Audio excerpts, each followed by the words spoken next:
तर बाईकला घेऊन 500 kilometre ride झालेली होती. त्यानंतर शोरूमवाल्याने सांगितलेलं आहे की 500 किलोमीटरला चैनचं लुब्रिकेशन खूप गरजेचं आहे.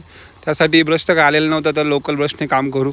त्यानंतर म्हटलं की आपल्याला पेट्रोल वॉश द्यायचं आहे. पेट्रोल वॉशसाठी गाडीतून पेट्रोल वगैरे काढलं, त्यामध्ये व्यवस्थित ब्रश वगैरे बुडवून पूर्ण चेनवरती एकदम व्यवस्थित ब्रशने घासून वगैरे त्याची घाण साफ केली. त्यानंतर प्रत्येक शेतकऱ्याच्या घरी ट्रॅक्टर असतो, मग ट्रॅक्टर नोझलचा प्रेशर लावून गाडी व्यवस्थित साफ करून घेतली. त्यानंतर जे पाणी असतं ते बाकी राहिलेलं तर ते एका कोरड्या कापडाने पुसून घ्यावं लागतं. आणि गाडी वॉश केल्यानंतर एक कोल्ड स्टार्ट गाडीचा मी केला.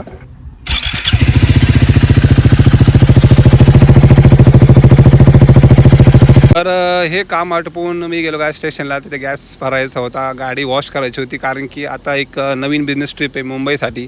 तर त्यासाठी गाडी वगैरे वॉश केली.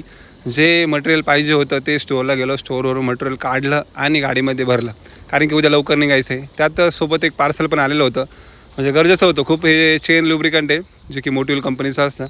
तर लुब्रिकंट मारण्याआधी ते आपल्या टायरच्या रिंगवरती उडू शकतं. घरातला एक खराब पुठ्ठा घेतला आणि तो बॅकला लावला. त्यानंतर लुब्रिकंटचा स्प्रे दिला. चेन वगैरे एकदम व्यवस्थित झालेली होती. आणि काय किती गाडी नवीन येऊ द्या, पण जुनी गाडी जी आहे ना त्याची किंमत तेव्हाच कळते. आणि काय 4 गाड्या आणि ती एक गाडी, त्यामुळे त्या गाडीची मेंटेनन्स घेणं खूप गरजेचं.